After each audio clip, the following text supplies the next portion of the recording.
And Jacoby is presented by Samuel Adams.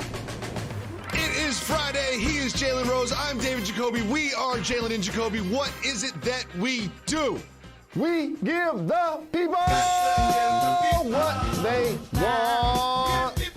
Jalen, the coronavirus crisis in the NFL continues, and no one is sure if Tom Brady knows what down it is, but we start with the NBA because tonight is the night where we have Game 5 of the NBA Finals, and the Lakers and LeBron have a chance to finish the series this evening. And LeBron James had this to say about his legacy. Let's listen to the King. Don't really think about it too much.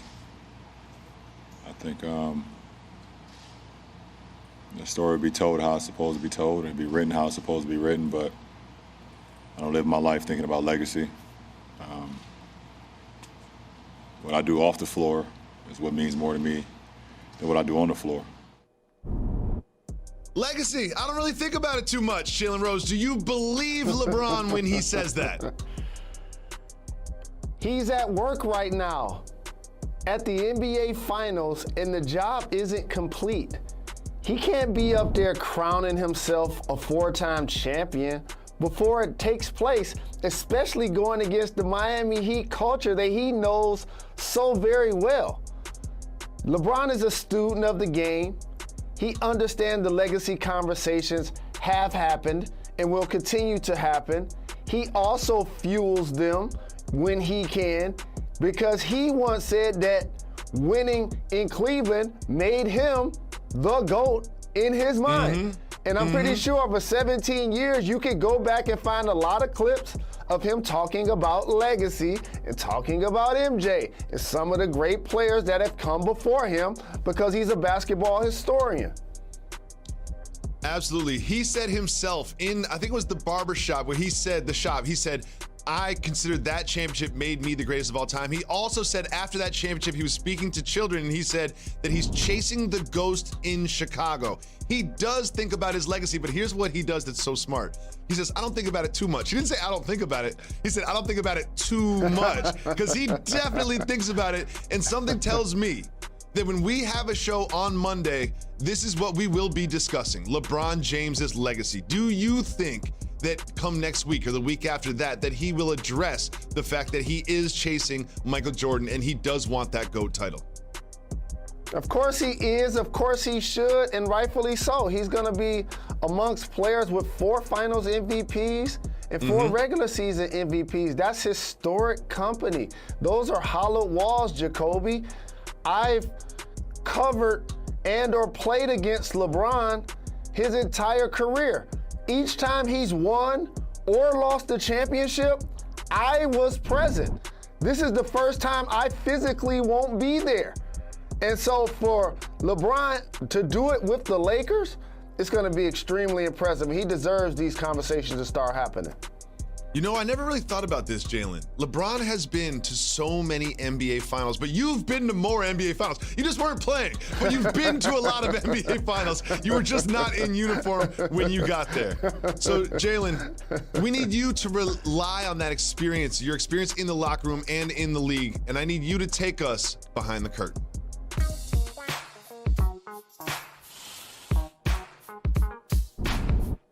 So, Jalen, in that huddle, in that locker room, with a chance to win the NBA championship, what does LeBron James tell his Laker teammates before they take the floor? See, they made the ultimate sacrifice already. That was entering the bubble during the social unrest, during COVID-19. That was the ultimate sacrifice.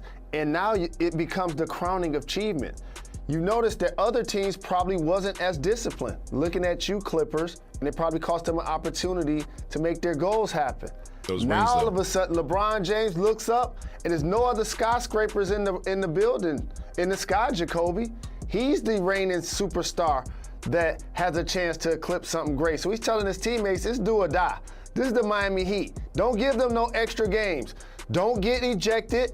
Don't get no stupid technical fouls. Continue to stay disciplined, stay focused. Make your open shots, KCP and Morris, and continue to give us toughness. AD, you continue to attack the paint and give us physicality. Rondo is a floor general. He understands what this takes. Don't continue to give the Miami Heat confidence. Get it over with ASAP. That has to be the message. So, Jalen, that was really eloquent. That's probably very close to what LeBron James is telling the team, because you look at it like a player. I look at it like a coach. And I've told you what my game plan is. If I'm the coach, if I'm Frank Vogel, I'm going right to the whiteboard and I'm saying, if you win tonight, we fly home tomorrow. If you win tonight, we fly home tomorrow. That's all the motivation you need. Forget the X's and O's. Forget all that championship legacy talk. We can leave Orlando, Florida if we win tonight. That is my strategy. So, Jalen, we've seen Anthony Davis dominate in Game 1 and Game 2, and in the game they lost, Game 3, he kind of no-showed. What do you think the key is for Anthony Davis getting back to that Game 1 and 2 performance? He just got to have a level of aggression and keep himself off of the floor. Like, what ends up happening is you're driving to the bucket to try to get contact, and then sometimes if you don't get the call or somebody roll into you, you end up behind the play and create 4-on-3, 5-on-4 situations. I just want him to stay upright and continue to be aggressive. And he's made some huge shots, and his biggest shots actually have been threes. The game-winning three, the late three that he hit in the previous game. Now, if he can have that level of productivity by catching the ball in the paint and being a finisher, then the Miami Heat will not extend this series. He has to be the difference.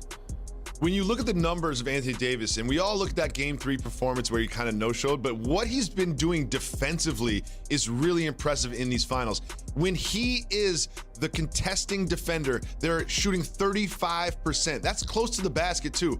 They're only 15 for 43 when Anthony Davis is on defense, and we saw him pick up Jimmy Butler in the last game. So while he might not have the gaudy numbers that he had from 1 and 2 on offense, what he's doing on defense is a key part to them taking this commanding 3-1 lead. That was the exact same thing when he won a championship in Kentucky. He doesn't necessarily have to be a volume player. Like, defense is actually his anchor.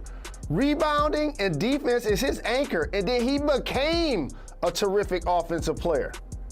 That's a really good point. Now, Jalen, for the Heat to make this a series, for them to get to 3-2 after winning Game 5, what do they need? What is their game plan to win tonight? Physicality from Bam. He was a step slow in the previous game, and rightfully so. He had missed a couple of games. That late Rondo layup, that late KCP layup, that late jump shot we just talked about AD, normally Bam is a lot more effective on those plays. You see that big game-saving block against the Celtics? You see him go down the lane and dunk on all of Boston with two hands right there? That's the Bam the Heat are going to need if they're going to extend this series. Bam likes to dunk with two hands. When he's around the basket, he likes to go up with 2 feet and dunk with two hands. And I noticed in Game 4 that he wasn't really dunking like that. There was a dunk opportunity that actually turned into a layup. And Bam's game has been so effective that it turned off your screen behind you. It turned off the screen behind you. That's what we need. We need Bam to light it up like you just lit up the screen behind you. You took everybody behind the curtain on that one. Those aren't real pictures behind Jalen Rose. It's actually a monitor that goes off from time to time. Jimmy Butler said that there is no pressure on the Heat. Now, Jalen, after being in the bubble for almost 100 days, and being down 3-1 in the NBA Finals, don't you feel like there is pressure on the Heat to win tonight? How about this? That's the beauty of these finals. And that's why the Lakers seemingly going to win easy, because there's really no pressure on them either. Because if you look at the landscape of the West, they didn't have to face the Clippers. And in the East, nobody anticipated that the Heat would be here. Goran Dragic led them in scoring once they got to the finals. Goran Dragic, okay? He was a reclamation project that came in for Kendrick Nunn, who was second in Rookie of the Year race. That was Eric Spoelstra putting together chess pieces in order to build around Jimmy Butler and Bam, who became an all-star and a most improved candidate, and now they're in the finals. And then unexpectedly, without Bam and Goran, Jimmy has a 40-point triple-double. That's why we can't go to sleep on the Heat tonight, because they do the unlikely, because they're a squad that has things happen throughout the game that don't necessarily show up in the stat sheet, a level of grit and a level of toughness. That's why I said AD got to attack the paint and be aggressive, in particular early. Well, you can't go to sleep on the Heat. And if you went to sleep on the Thursday night football game, you missed a very interesting finish between the Buccaneers and the Bears. Take a look at this last play from the greatest to ever do it, Tom Brady, the GOAT. Incomplete pass, terrible ball, completely covered, tight end right there. But wait a second, that was fourth down. Tom does not know what down it is. Bruce Arians said that he did know it was fourth down. Clearly he is confused. What did you think about the finish last night in the NFL? So everyone has to understand when you do an analysis on these all-time greats like LeBron James and Tom Brady, you're talking about the moment. It's not about career achievement. We're talking about what happened last night in the football game. And what I saw last night in the football game, to be honest, as somebody that saw Joe Montana play for the Chiefs or whatever, I don't want to see too many seasons of Brady in Tampa. That's what I saw, Jacoby. And you know that's my fellow Michigan Wolverine, and I want to see him get a ring. But, dog, anytime the level of emotion and the anger that he had toward that situation at his age, he was fuming with that situation, Jacoby. And then, if I was one of those offensive linemen, and this is where I go Dave Chappelle, he was yelling at me earlier, right? If they're going to win the Super Bowl, you know how it works on the winning team. You know how it works. When everybody makes a mistake, each other are accountable. But on the bad team, we pointing fingers. So now, for him at the end of the game, not knowing the clock, using the four fingers, what did they say to the face? Slap. If somebody would have came up to him and did that in the locker room afterwards, I say they win it all this year. But since that did not happen, they will not win it all this year. Well, Jalen, we have some breaking news about new coronavirus complications in the NFL. We'll tell you about that and much more. Stay tuned. You're watching Jalen and Jacoby. I love you, Tom Brady. Coming to you live from Pier 17 in the South Street Seaport District of Manhattan and brought to you by Chase. Welcome back to Jalen and Jacoby. Jalen, it is time for the segment where you decide what we discuss. It's Keep It Moving. Woo! Tang! Woo! Tang! If you want to discuss the topic, say hit the brakes. If not, we will keep it moving. We have some breaking news about coronavirus complications in the NFL. Hit the keep brakes. it moving or hit the brakes. The Bills Titans game is going to be moved to Tuesday night. Also, the Jets have potential coronavirus complications in their locker room. How do you think this is all going to play out moving forward this season?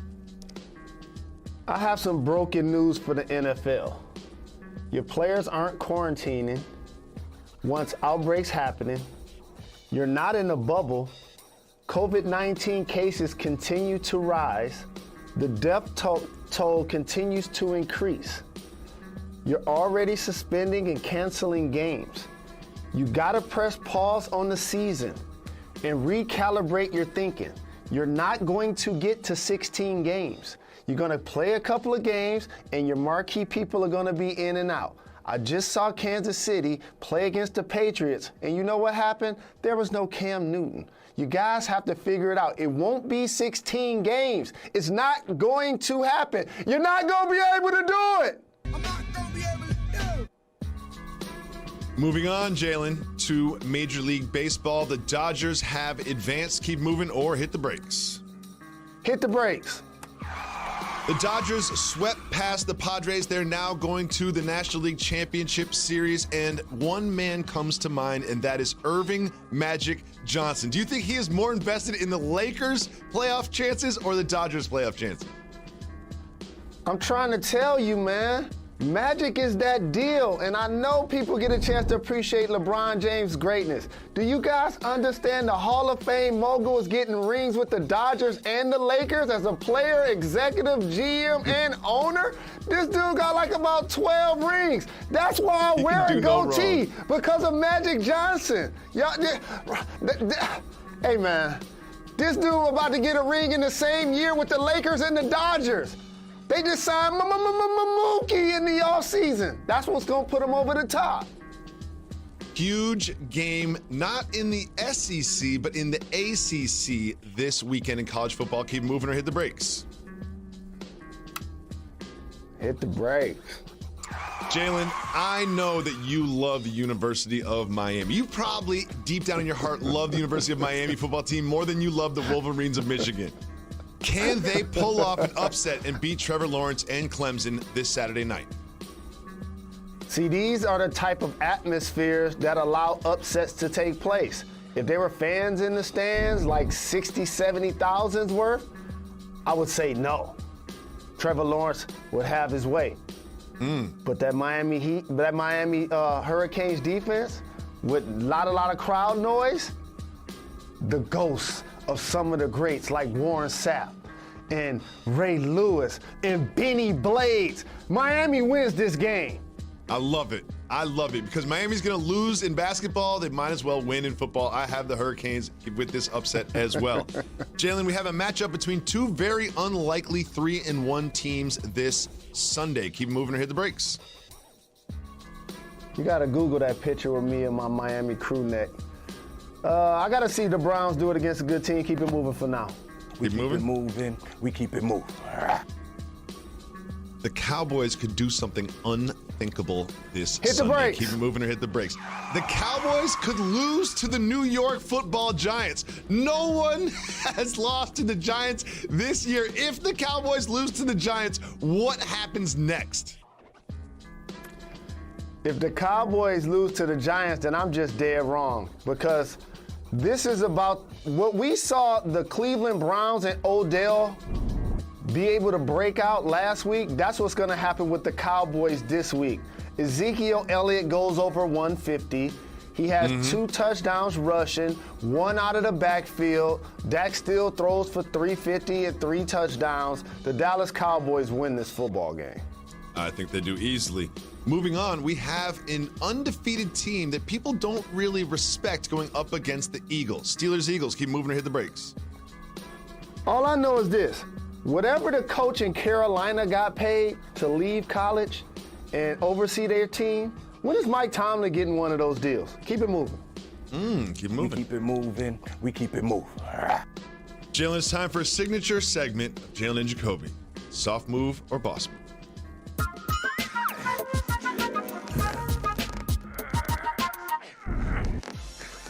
I want to make sure I get this right.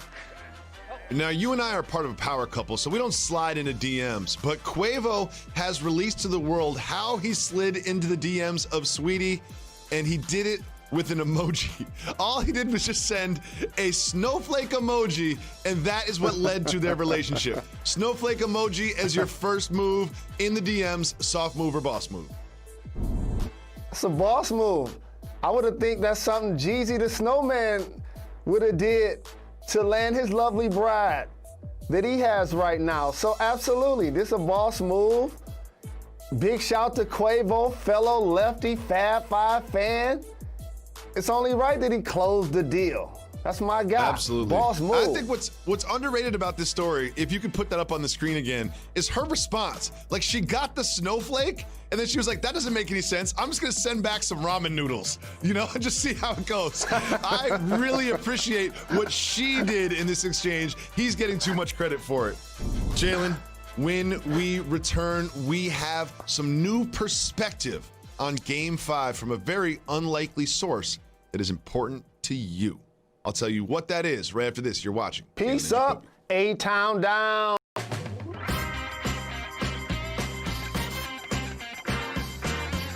Game 5 is tonight. The Lakers have a chance to end the NBA Finals and be crowned champions. The game is at 9 o'clock on ABC, and NBA Countdown precedes that at 8:30 on ABC. Welcome back to Jalen and Jacoby. Jalen, I have a feeling that next week we'll be doing a lot of discussing about LeBron James and Michael Jordan and who's the greatest and Mount Rushmore and all of that. But someone whose opinion you hold very, very highly, Isaiah Thomas of the Detroit Pistons, says that LeBron James is the greatest player of all time. What do you think about that statement from this source? I stand on the shoulders of giants, and this is my favorite picture of 2 of my favorite people who happen to play basketball of all time. I'm a Detroit native, a diehard Bad Boys fan. I rooted against Michael Jordan his entire career. But now I'm on this side, and I know it's my professional responsibility and duty to actually say what I see. But you know what I wasn't? In uniform, getting elbowed by Michael Jordan. I wasn't actually in those battles when we won, because the Pistons and Isaiah beat Magic, Bird, and Jordan more than they lost. And when we finally lost to them, it was a painful moment. And they kept me off the dream team, so the tie is gonna always go to the runner. So if LeBron's in the race and MJ's in the race, Isaiah's gonna pick LeBron. We will be back Monday at 2 o'clock on ESPN. Dan Le Batard is next. Bad boys.